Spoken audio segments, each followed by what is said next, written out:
academic, classical statistician, sit down and listen.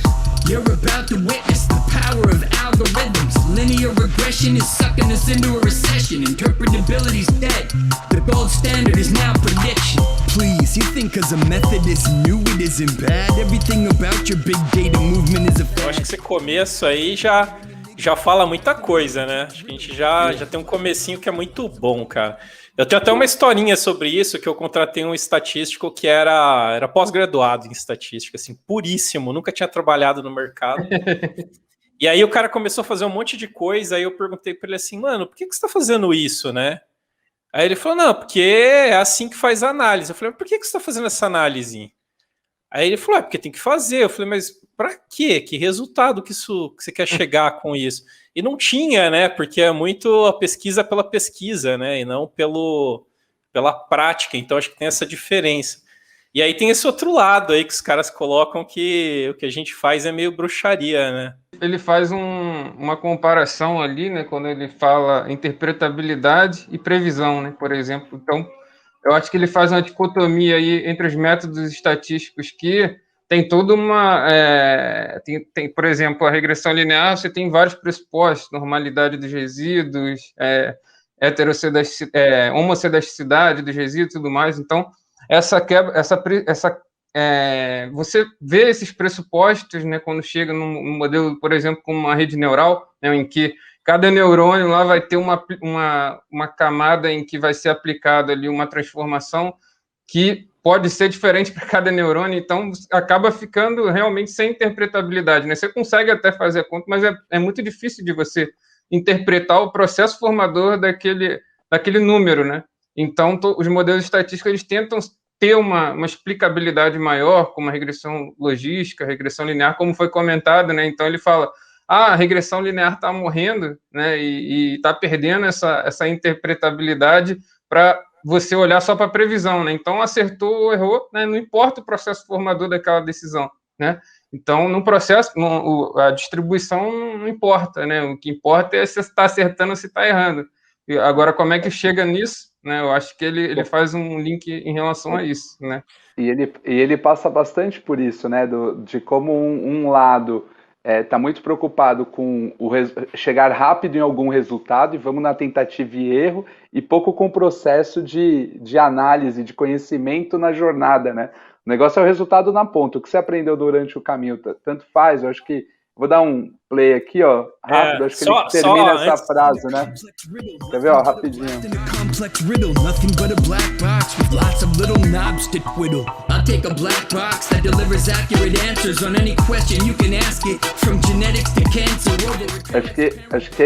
Acho que esse que da black box aí que ele coloca, né? De um lado, putz, não, eu quero saber cada etapa, cada pedacinho, e do outro lado, cara, eu quero o resultado, é uma coisa um pouco mais imediata, né?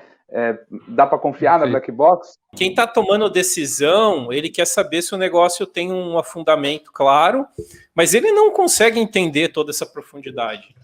Então, como ele não consegue entender, você consegue entregar resultado ao longo do caminho, que eu acho que é o principal aqui, né? É tipo assim, vem comigo e a gente aprende no caminho. O negócio é baseado 100% em experimentação. E hoje a ciência de dados é baseada, não digo 100, mas grande parte em experimentação. E a experimentação é muito louca, né? Porque você chega, eu faço isso direto, cara. Vamos fazer aqui um experimento de 10 mil casos, vamos fazer um experimento de 5 mil casos e ver o que acontece. E aí, deu certo, boa, implementa, deu errado, você joga fora e começa a trabalhar de novo. Eu acho que essas visões elas podem ser complementares dependendo do negócio, né? Vou explicar, né? Por exemplo, né, você tem ali, você quer dizer, né, se o cara ele é inadimplente ou não, né? Ou seja, se eu vou dar para ele crédito ou não, né?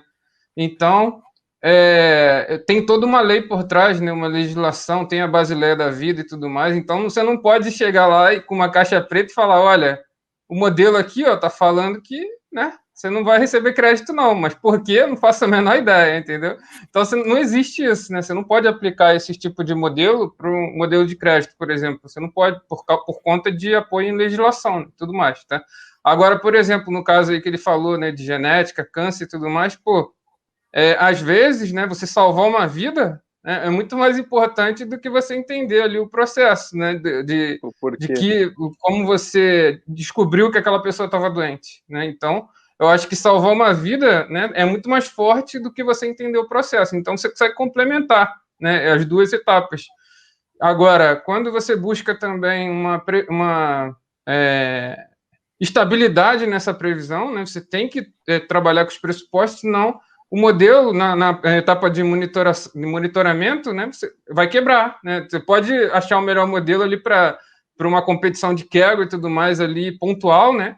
Mas ao longo do tempo, quando você implementar isso, né, ele não vai se manter ao longo do tempo porque você não se preocupou com isso, né? Você se preocupou mais com a assertividade, a acurácia, né? Se ele está acertando ou se ele está errado. Agora, ele vai perdendo isso ao longo do tempo, né? E aí você tem que fazer esse retreinamento e tudo mais. Então, quando você olha mais a parte estatística da coisa, né, você tende a criar modelos que são que têm uma vida útil maior. As regras que a gente tem hoje estão balanceando mais esse jogo, porque na época que ciência de dados era faroeste, você podia fazer o que você quisesse, aí, de fato, isso tirou muito o modelo estatístico do ar para modelos muito caixa-pretas, e que, de fato, você tinha baixíssima interpretação, e depois alguns foram ver que eram até muito viciados. Tinha modelos de imagem que reconheceu o fundo e não a imagem, né? Tinha coisas assim, erros bem grotescos que era utilizado de boa. Mas agora a legislação vem pedindo um pouco mais de interpretação dos modelos e em tudo quase, né? LGPD já traz bastante isso. E aí a gente acaba voltando com modelos mais parecidos com os modelos estatísticos. Então aí tem... Quando você coloca consumidor no meio da parada, a LGPD realmente pede uma transparência no processo de ponta a ponta, né? Não necessariamente precisa ser feito com modelagem estatística também, né? Tem outros modelos interpretativos que não são estatísticos.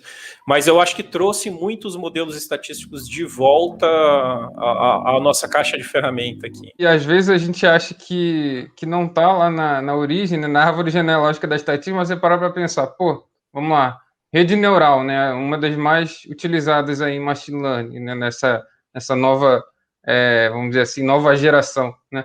Então, você pega uma rede neural, a mais simples que tem, por exemplo, é o Perceptron, né, que vem o quê? É uma regressão logística, na verdade, né? E a regressão logística é o modelo linear generalizado, né, que vem das regressões lineares. Então, tá tudo na árvore genealógica ali, entendeu? Da estatística. Claro que tem, você vai combinando e tudo mais, tem método de bagging, boosting, que você vai combinando modelos e tudo mais, e isso vai ficando menos interpretável, concordo, né? Então depende muito do que você... Vou bater mais uma vez na tecla aí do tipo de negócio que você está trabalhando, né? Então acho que tem caminho para os dois lados, né?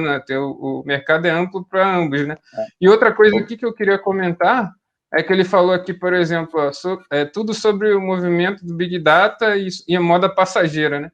Então, muito se discute acerca também isso de árvore genealógica e tudo mais, né? Que tudo é muito antigo, né? Os conceitos são muito antigos, né? Só que antes não tinha poder computacional para processar isso tudo, né? Então, o que mudou basicamente? Mudou o poder de armazenar, processar esses dados, o barateamento também no armazenamento. Isso que eu ia falar, não só poder como preço, né? Perfeito. E também, como o Hugo falou, imagem, né? Então, imagem, áudio, vídeo, né? Então, a gente hoje consegue processar tudo isso e demandam realmente outras tratativas, né?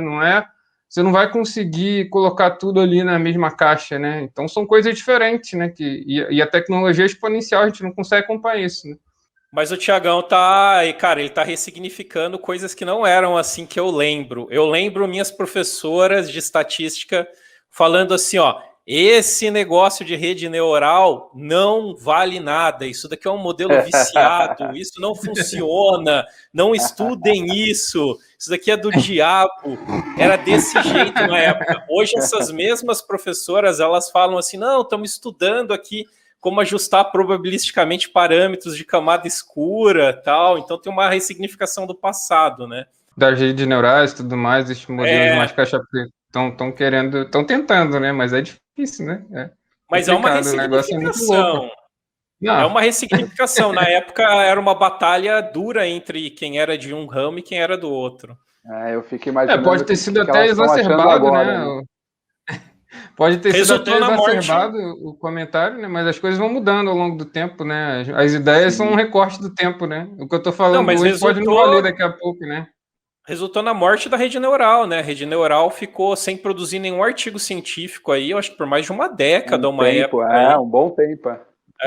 Por causa dessa guerra que os estatísticos ganharam na época. Vamos seguir aqui que eu gostei que vocês estão armados mesmo, viu? O pessoal se preparou para esse debate aí. Mas eu entendo que temos uma complementaridade de coisas, e muito dependente do objetivo de negócio, né? Se o objetivo de negócio e as leis daquele segmento, daquela indústria permitem uma coisa um pouco mais fechada, uma caixinha um pouco mais preta, onde eu preciso de muita agilidade para chegar no meu objetivo e não necessariamente entender o como eu estou chegando ali, você pode tomar um caminho, dependendo do nível de negócio e da legislação, é um caminho que nem é possível ser escolhido, né? Então, acho que isso é legal aí para o pessoal ficar atento, que às vezes o pessoal acha que serve para qualquer caminho, um lado ou outro, né? Não, acho que dá para combinar os jogos aqui. Denis, tem uma frase desse trecho que acabou de passar, cara, que eu acho que ela é fantástica. Ela fala assim, uma caixa preta com poucos botões.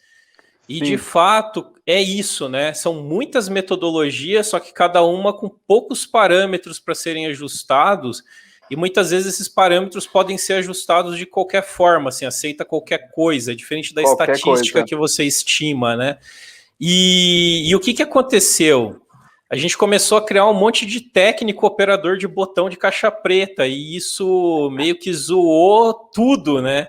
Porque aí, de fato, era uma caixa preta porque operado o cara não por uma pessoa que não entende nada daquilo, né? Exato, operada por uma pessoa que não sabia nem o que era o botão ali que estava girando.